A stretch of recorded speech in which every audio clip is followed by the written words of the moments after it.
while certainly the economy will be adjusting, the negotiations will continue. We are really, really excited and very grateful to President Trump's leadership and being willing to be bold and fearless in facing some pretty big policy challenges around the world. So what is the impact on farmers then? Well, we'll see. With the market down 1,238 points right now on the Dow Industrials and the Nasdaq down 800 right now, and the market's not even open. Futures indicating a very ugly opening. Now would be the time for some clarity on extending the tax cuts. I think everyone understands the national security reason in the long run to take an economic hit in order to decouple from China. The question is, why are we needlessly ticking off Canada? People are unclear as far as how he arrived at some of these tariffs, which also opens the door, in my view, to some negotiation. But the national security issues here are clear. As you saw, the Trump sycophants on Fox Business News were trying as hard as they possibly could to rationalize Donald Trump's nonsensical tariffs, but they're struggling to do that because at the end of the day, these people are loyal to capital and capital only. But they also don't want to offend Donald Trump. However, when you wake up and you see stock market numbers like this in the aftermath of Donald Trump's so-called Liberation Day, you can't not be visibly shaken. And they were. You can see the panic in their eyes. So they're trying to strike this balance where they're making it clear that they're worried about the future of the economy as well as their stock portfolios, of course. But at the same time, they don't want to overtly attack Donald Trump over this nonsensical policy. So they're forced to do this really weird and awkward dance where they have to speculate that he has some sort of a broader strategy that they're just not privy to, or pretend like he's playing 4D chess, even though they obviously don't believe that. They know this is stupid. And if you read between the lines, their actual reaction is something more like, what the fuck? Not, oh, he must be playing 4D chess. He must have a plan, right? Because how could you not have that reaction if your entire show centers on business, on capitalism? Now, to show you what I mean, Maria Bartiromo of Fox Business, she spoke to Brooke Rollins, who is Donald Trump's agriculture secretary, and over the course of the last couple of months, Rollins has come on this show over and over again and assured Bartiromo that they're doing everything in their power to bring down the cost of eggs. The only problem is that Trump's tariffs are going to directly undermine that effort. So just watch and take a look at the reaction. Where are the eggs coming from that you're importing? Well, we're importing from Turkey, we're importing from South Korea, we're talking to a few other countries right now. But again, at the end of the day, once our farms are repopulated in just a couple of months, it doesn't take long for those baby hens to get to the egg laying point, that once that happens, then we'll go back to pretty much using all American laid eggs. So then that means that eggs will be tariffed if you're taking them from Turkey, right? That's part of the tariff plan. Yes, I mean, all to be determined. We're all in negotiations, but yes, that's a possibility. I mean, if you're a Fox News propagandist, how are you supposed to spin that? You're importing eggs to bring down the cost, yet you're imposing arbitrary tariffs on the country you're importing the eggs from, which will raise the cost, thus making the importation of eggs completely pointless if your goal is to bring down the cost. I mean, even the most skilled propagandists can't polish that turd. And that's why some Fox Business hosts have just kind of given up, because even though they know that, you know, their job is basically to spin everything that Trump does as a positive, sometimes you just can't do that. Sometimes you just have to basically give up and say, I can't defend this. Not going to attack them, but I can't defend this. Now, not all industries are going to be affected equally. For example, 900 American workers across 5 different Stellantis supply factories were laid off, and this came after the company announced that they were pausing production in direct response to Donald Trump's tariffs. So the auto industry in particular is going to be negatively affected, and Trump's goal is to use these tariffs to spark a manufacturing boom in America, but it's not that simple, and this led to a pretty heated debate on Fox Business between two hosts, one of them who was trying to spin it as a positive, and the other who was just like, whatever, bro. That's not what she said. I'm paraphrasing, but just watch. Well, BMW is going to rethink South Carolina because it's not going to import tariffed parts, engines from Germany, then to send those vehicles to export them. So again, it will mean, if that plant stays open, it will mean fewer jobs potentially, because they're going to make those vehicles somewhere else. Well, where are they going to sell them now?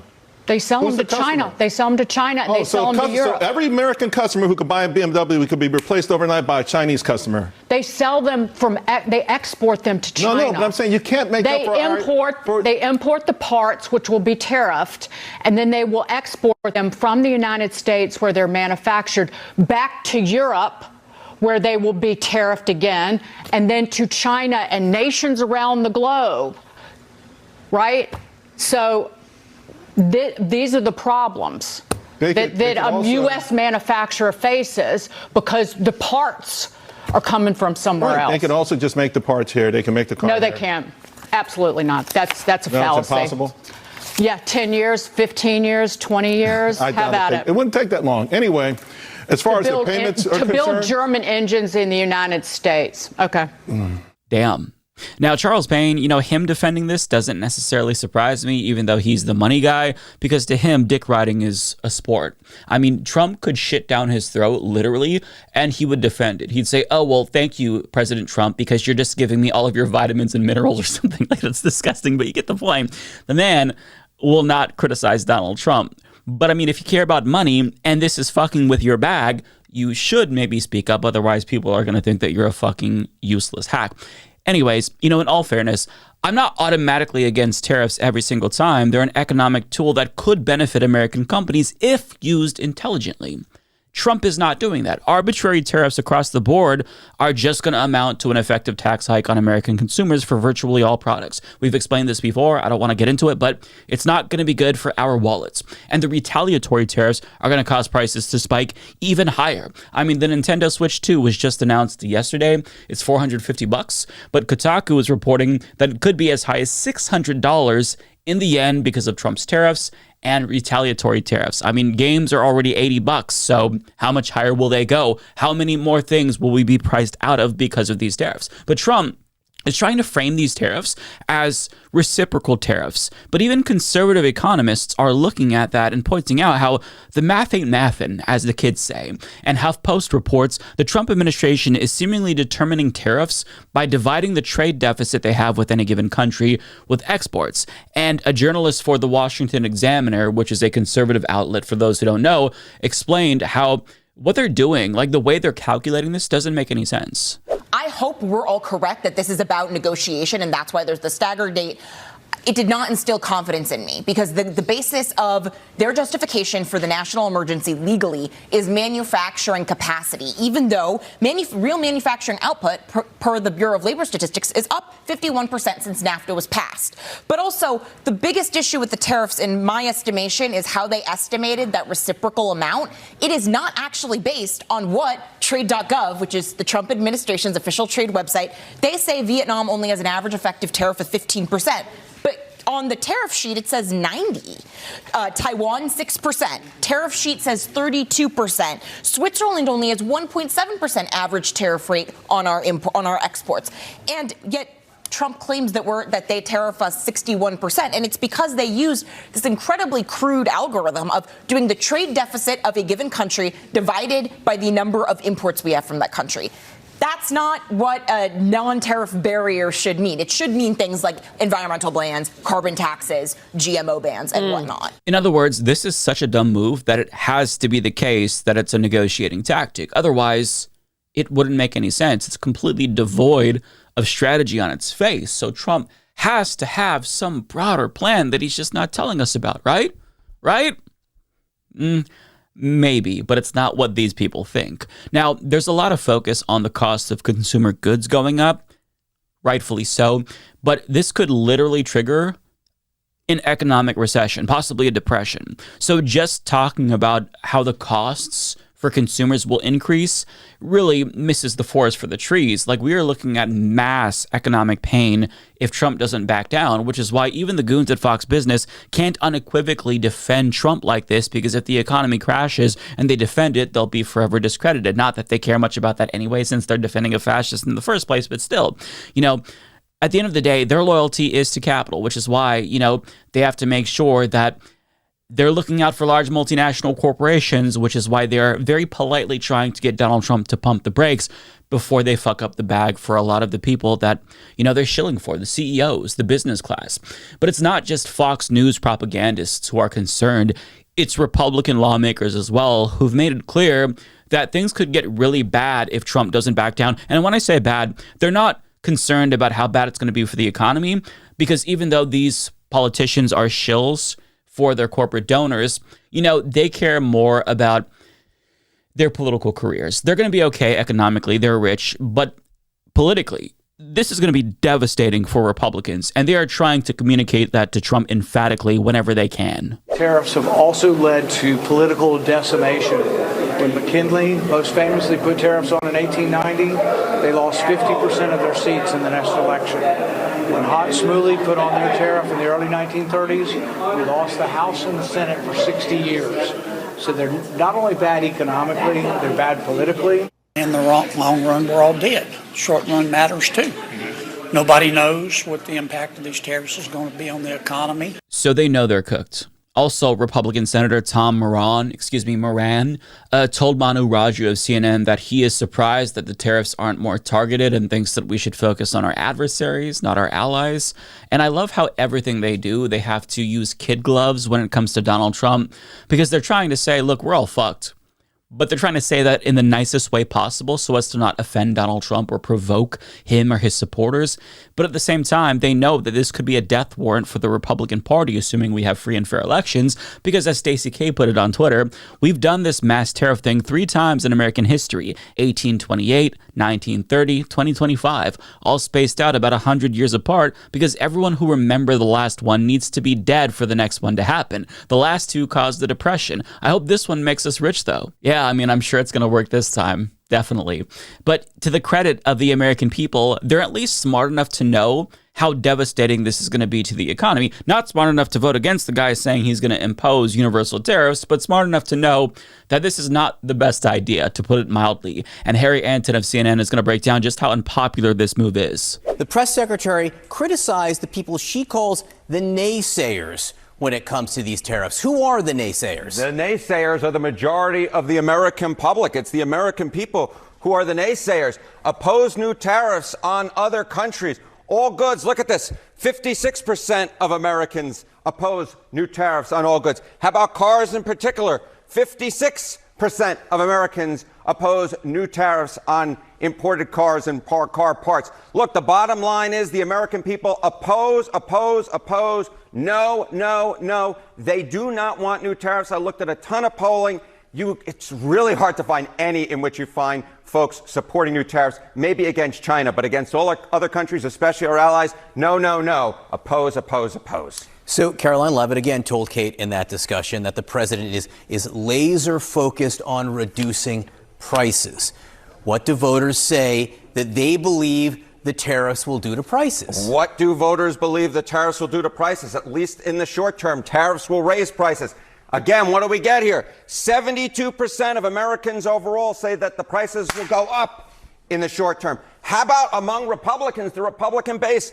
This was a shocker to me. 64% of Republicans believe that tariffs will in fact cause prices to go up in the near term. And get this, just 5% of Americans overall believe that tariffs, at least in the short term, will bring down prices. You don't have to be a mathematical genius to know, Mr. Berman, that 72 beats 5. So nobody wants this. And the problem is that even if the cope from the Fox Business hosts is correct, and Trump is using this as a negotiating tactic, and he's going to back down at some point, the problem is that it may be already too late. Because even if he reverses course, the damage that he's caused is already going to be lasting. Trump catalyzed a reordering of the global economy in ways that are inconceivable, in ways that were inconceivable just a couple of months ago. I mean, China, Japan, and South Korea are considering a joint response to Trump's tariffs. On top of that, the European Commission is considering a ban on U.S. soybeans in response to Trump's tariffs, which could be devastating. Canadian retailers are turning away products produced by American companies in part because of the significant decrease in demand for U.S.-made products in Canada because of the nationwide Buy Canada movement that emerged in response to Donald Trump's attacks on Canada. And the Canadian Prime Minister explained this phenomenon that's happening and what's taking place and how it is going to have a lasting effect. The system of global trade anchored on the United States that Canada has relied on since the end of the Second World War, a system that, while not perfect, has helped to deliver prosperity for our country for decades, is over. Our old relationship of steadily deepening integration with the United States is over.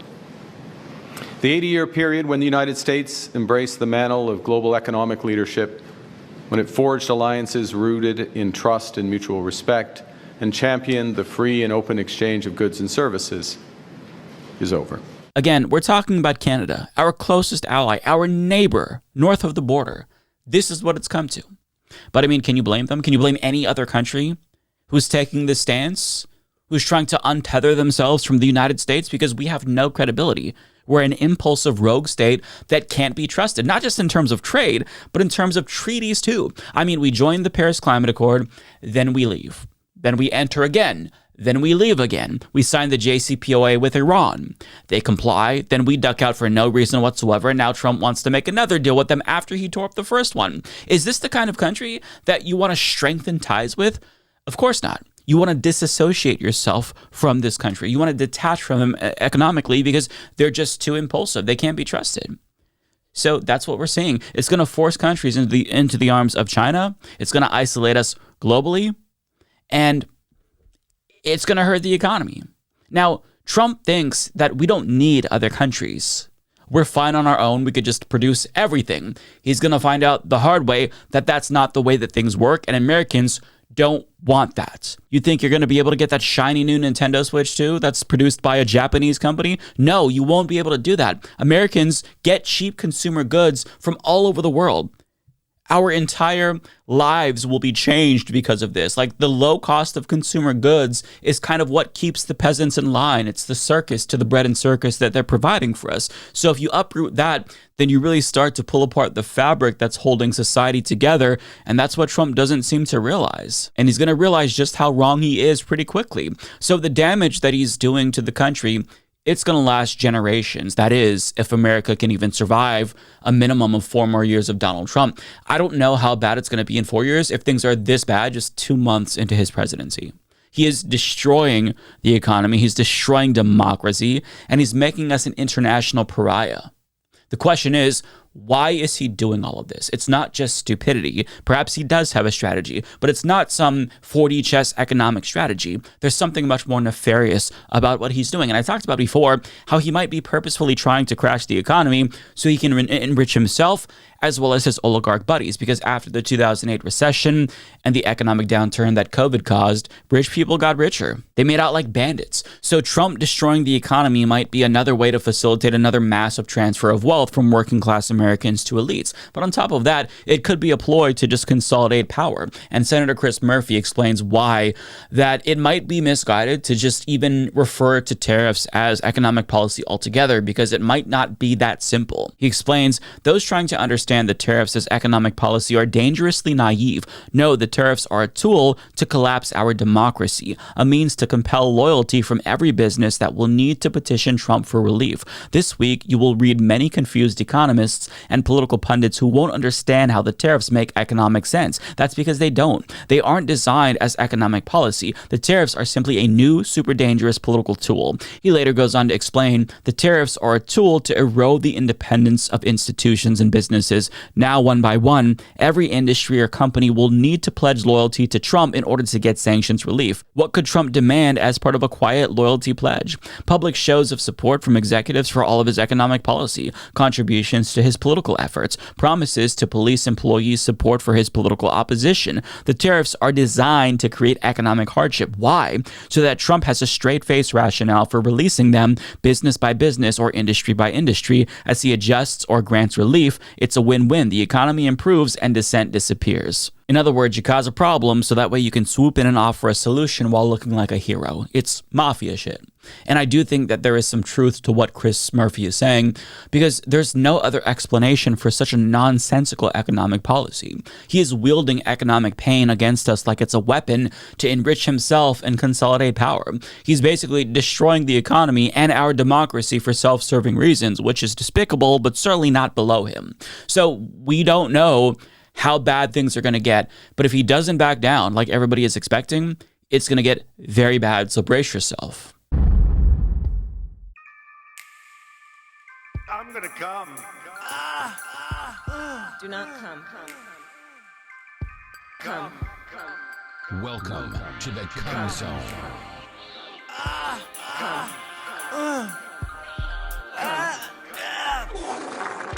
Come.